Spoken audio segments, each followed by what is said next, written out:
Hi to all of my spooky pals. Oh, that felt weird not to do my normal intro. It's me again, Brittany, and I'm here today with a books you should read on Halloween recommendation video. Basically, I was thinking to myself that I really haven't done a lot of Halloween content this Halloween season, and that is my favorite time of the year, if you didn't know.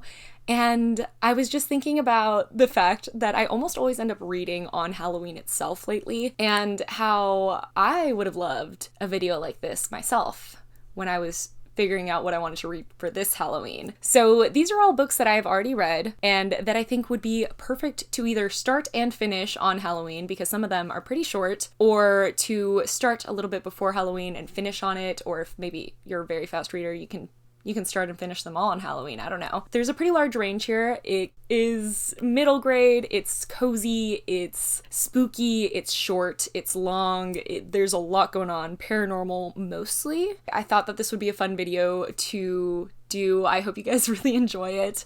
And like I said, there's a pretty large range, so even if you aren't like the biggest like thriller person or scary book person, this also has something in it for you. So yeah. So I have 7 books to talk about with you guys today, and like I said, there's a pretty large range. I kind of want to start with the shortest books first. So if you're someone that's looking for specifically something that you know you can start and finish on Halloween in just maybe an hour or two, then this first recommendation is 100% for you. It isn't too spooky, but I think that it gives off, I don't know, the right aesthetic, the right vibes. Let's just talk about it. It's going to be Witchy by Ariel Slamet-Riaz. This is a graphic novel, and it has to do with a land named Highland, where your magic is determined by the length of your hair. And if you're powerful enough, you can be recruited by the Witch Guard, which are the protectors and the peacekeepers of the land during times of war. But there's a catch, because if your hair is just a little bit too long, then they're gonna kill you. That's against the law. It's totally against the rules. They're gonna kill you because your hair just grows way too long and you're way too powerful.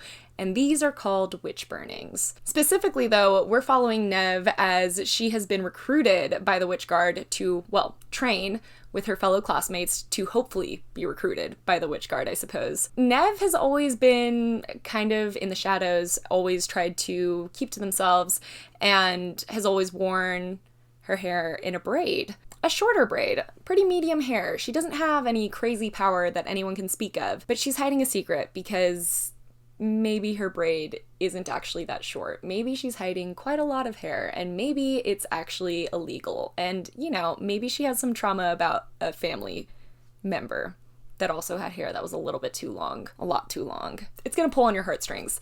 This has a very beautiful art style. It has a lot of beautiful colors. It has a lot of beautiful themes. This isn't, I guess, exactly very Halloween-y. It gives me more of like Howl's Moving Castle, Studio Ghibli mixed with like, I don't know, very serious kind of topics vibes. Not that Studio Ghibli doesn't, but this has that kind of feeling to me. So if you were looking for something a little bit more soft, a little bit more on the casual side of Halloween, this one's for you. This is for my casual Halloween people. Now, a book that actually might take you the same amount of time to finish, but on a completely different spectrum than Witchy, is gonna be Down Among the Sticks and Bones by Shauna Maguire. This is the second book in the Wayward Children's series. This is my favorite one so far that I've read of the whole series. You don't necessarily have to read the first book, but I would highly recommend reading Every Heart a Doorway. Just do it before Halloween, because I want you to read this one on Halloween. This is perfection, because this is actually a prequel to the first book, and we're following Jack and Jill, who in our first book, when we first met them, were 17 when they came back to the land of the regular people, back to their home, and ended up at Eleanor West's Home for Wayward Children, which is a place for all of the children that have come back from their portal fantasy worlds. You know, like Peter Pan, Narnia, Alice in Wonderland, all of these portal worlds that children stumble into and eventually get spit back out into their regular lives. They don't adjust very well. We never really see them having to adjust back to their regular lives. And Eleanor West's home was made specifically for these kinds of kids that no one really believes when they tell them that they were just in a different world. So Jack and Jill are twins, and they are 17 when we meet them in the first book, but in this one, they're just 12 when they stumble upon a world full of mad scientists and vampires and magic and death and choices, because they've never been given the ability to choose anything for themselves in their lives. They have been curated specifically for what their parents always wanted. These two girls were made into a tomboy that the father always wanted and the girly girl that the mother always wanted, and never got to decide for themselves what kind of hobbies they wanted, what kind of things they wanted to wear. So when they stumble upon this world, maybe Jack doesn't want to be such a tomboy, and maybe Jill doesn't want to be such a girly girl, and maybe they're gonna find a little bit of magic in this very, very spooky, eerie world that's just full of death, honestly. I love this. This one is so good. I mean, it has everything that you could ask for out of a Halloween novel. It has the mad scientist, the Frankenstein creator kind of person. It has the evil vampire that kind of just wants like a damsel in distress that's gonna wear all the pretty pastel goth attire that she ever wants to wear. And it has these two girls trying to find themselves and managing to do so fairly well. But like I said, I would recommend reading the first book because it does an effect on how you read this one. Even though this is a prequel, I guess you don't necessarily have to. I would recommend it. And it's really short too. So, but this one on Halloween. Yep. And even though it does have some like spookier themes, I would say that that is for still like my mild thrillery style people. Yes, it has maybe some more serious stuff going on and it's a little bit spookier, but like it's easy. It's not, you're not going to be scared, I don't think. This next one is a middle grade, also a really fast read, but this is already starting to get into that zone of like, I don't know if you would finish it in a day, but you likely could. And that's gonna be City of Ghosts by Victoria Schwab. Like I said, this is a middle grade, but this one is definitely spookier than the previous two that I spoke of. At least I felt like it was. So this one, I mean, what if you really could see ghosts, right? Cass definitely lives with that reality in her head ever since she almost drowned. Well, almost really drowned. She can see ghosts. She can lift the veil of what blocks a human's sight from that of the otherworldly and the paranormal. In fact, her best friend is even a ghost. And she's dealing pretty well with it after the trauma of almost dying, and she's dealing pretty well with having a best friend as a ghost. But things might get a little bit harder because her parents actually get an amazing opportunity to be the hosts for a new TV show that's going to talk all about the most haunted places, and it's starting in the most haunted city in the world, Edinburgh. So Cass is going to have to go with them, and she's going to have to actually see ghosts while her parents might only be pretending to see ghosts, while the camera crew only kind of maybe sees ghosts. And she hasn't really told anyone else about this power. But all hope isn't lost because she actually does stumble upon one other person that has similar powers to the ones that she has and can also see ghosts and can maybe teach her more about it. So this one gets pretty spooky. I mean, it has a very like soft-hearted plot, but it is very eerie. I mean, even from the way that we hear about Cass almost drowning, it's a very intense scene. But I think that this is going to give you all of the paranormal activity / like conjuring vibes that maybe you would want in a middle grade format. So it's not too scary, though the ending kind of is. It's kind of spooky. This one, I mean, I read this last Halloween, and I read it in a night, and I loved it. It's eerie, it's spooky, it's fast, it's gruesome, honestly. And it is a horror manga by the king of horror manga, I believe, Junji Ito, which is Uzumaki.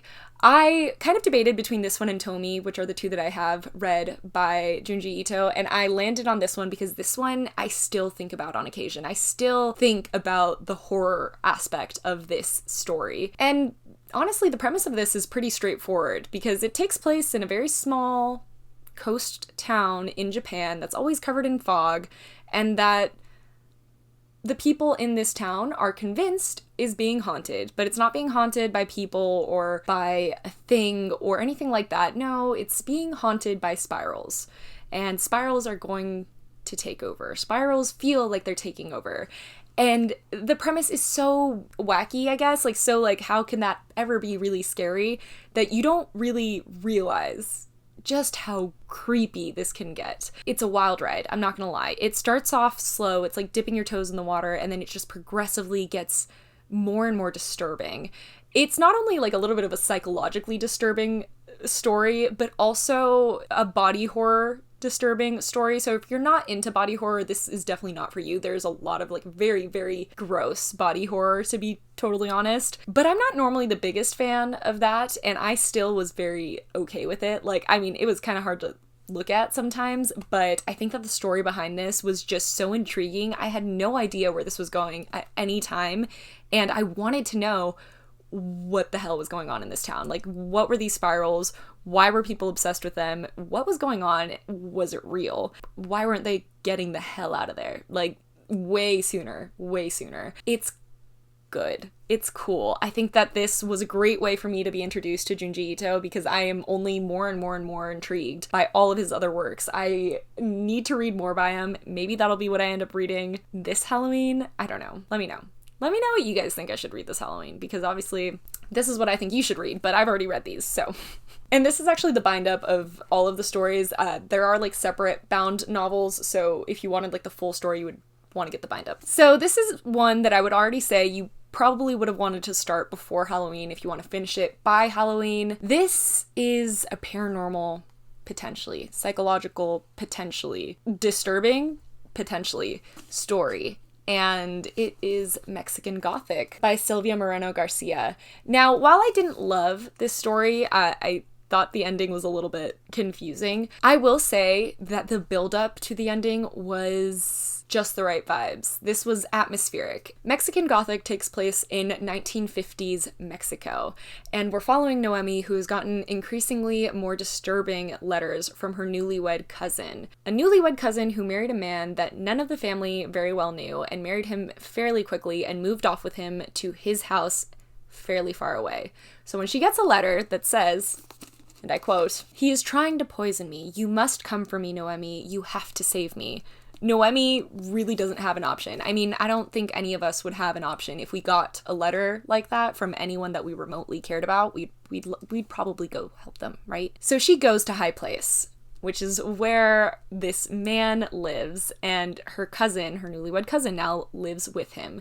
And it's a rundown mansion with a scraggly road leading up to it in a hillside that no one dares venture in the town far below, completely isolated from the rest of the world, completely run down, and completely disturbing. There is something off about this place, though Noemi can't really put her hands on it. And her cousin now is fine. It was just a bout of sickness, it was just a bout of worry, nothing to worry about. You can actually go on your way, Noemi. But she's not that easily taken away. She's not that easily misled, and she is determined to figure out what was going on with her cousin when she sent her that message, and what's going on in this eerie, quiet house that feels alive. Like I said, this one's twisty and turny, and it has a lot of like potential ideas. I think this is great for people that like to think on their horror stories, on their paranormal stories. I don't fully understand it still, so if you're the kind of person that likes that kind of like scariness, this is for you. It is eerie, it's creepy, and it leaves you wondering what the hell just happened. I think like the beginning goes by really quick, but the ending is a little bit slower, so just keep that in mind. Now these last two, I honestly don't believe many people would be able to finish this in one day, so 100% start this before Halloween unless you are the quickest reader or you don't care about finishing it on Halloween, you know? First and foremost, we got a thick boy over here, The Diviners by Libba Bray. I kind of forgot how spooky these books are until I was sitting there thinking about the fact that I still haven't read the fourth one, and I went back to read the summary of the first one, and I just remembered reading this before I ever started my channel, I think, close to Halloween, and I listened to it on audio, one of the first audiobooks I ever listened to, and I was drawing all night, listening to it in the dark of my house completely alone, and it was so spooky. I had to turn it off at a certain point because I was like, I can't do this right now. I can't do this alone. I went to bed and I didn't want to listen to it while I was going to bed. But it has one hell of an atmosphere. It takes place in 1926 in New York City because Evie has just been exiled there to live with her boring uncle who's kind of a little bit obsessed with the occult. But she's gonna make the most out of it because she's so excited about all the parties and all of the speakeasies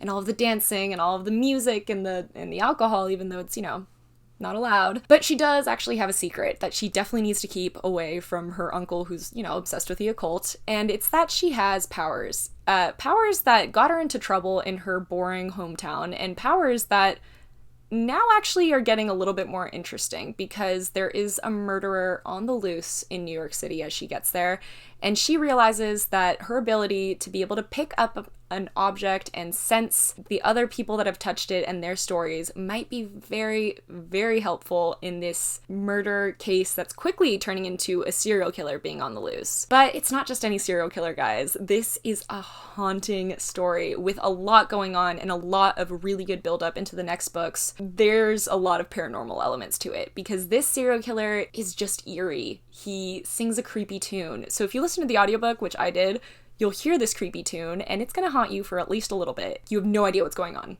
It's scary. And at the same time, you're in this beautiful, beautiful setting of, 20s New York, flappers everywhere, and Evie is so fun-loving, but there's just such a juxtaposition against that beautiful, bright part of it to the very dark, paranormal, occult, serial killer part of it, and it only gets more interesting. There's a larger story happening than what we even see in this one that they kind of like leave you on at the very end. I highly recommend this. I love this series. It gives a lot. It gives a lot. I couldn't make a Halloween recommendation video without adding in my all-time favorite spooky book. My all-time favorite, left me on the edge of my seat. My heart was pounding while I listened to this on audio. Book, Into the Drowning Deep by Mira Grant, which is actually the pen name for Shauna Maguire, which wrote Down Among the Sticks and Bones, so they're both good. This one, though, is more of a sci-fi spooky book, which don't think that'll turn you off, because it actually is following a very fun story, kind of. Basically, the Atargaris went on a voyage 7 years prior to the start of this story, and it was to film a mockumentary on the deep sea mythical creatures in the Marianas Trench. But on the way of this mockumentary that they were filming, something definitely went wrong because the ship came back, but the crew didn't, and the ship was bloodied. And the crew was missing. And all that was left was obviously their blood, but also one last eerie film of something attacking them and dragging them into the water. No one really believed it. No one knew if it was true. But now, 7 years later, a new crew is being put together. But this crew is going to be a little bit different. It's not going to be anchors and mockumentary crews and fun film cameras and all of this, pretty lighthearted stuff. No, this is going to be a crew filled with scientists, filled to the brim with people on the cutting edge of technology. And this ship itself is going to be on the cutting edge of technology.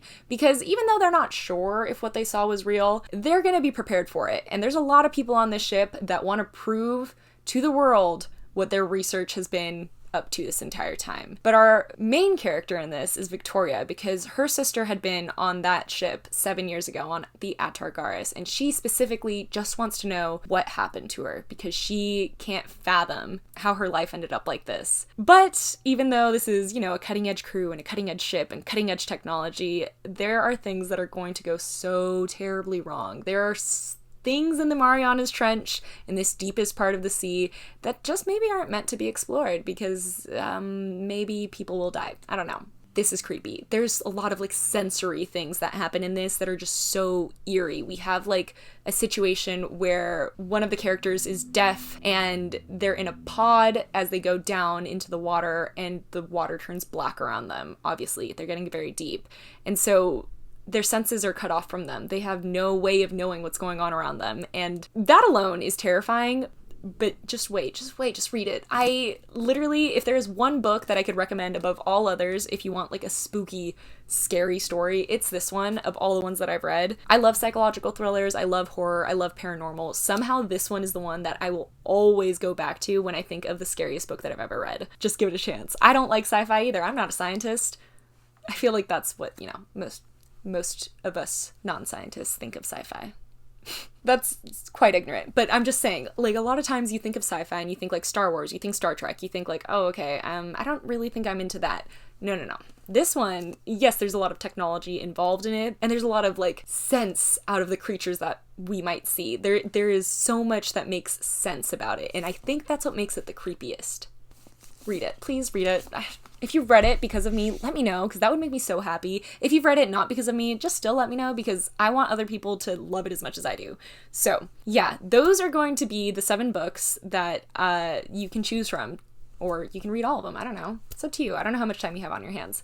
For this Halloween, they're the ones that I recommend out of my bookshelf. I'm sure there's so many that I've missed. I'm sure there's so many that I still have yet to read that would be way better options. So let me know down below if you have any book recommendations for the perfect Halloween novels. I thought that this would be a really fun video, not only for like any of you that might want something more Halloween, but also just to kind of get a discussion going, because I love Halloween season and I love getting right in the vibe for it. But that'll be it for today. Thank you guys so much for watching. Thank you for, leaving comments down below if you do give me any recommendations this spooky season that's going into the Christmas season. People need to stop putting up Christmas stuff as Halloween has not come yet. I understand. I get it. You love Christmas. I'm gonna let you love Christmas as soon as Halloween is over. You know what I mean? Okay. That was a weird way to end this, but I have already said thank you. So I will see you in my next one. Bye-bye. My hair's been in side bangs this whole time. Who do I think I am?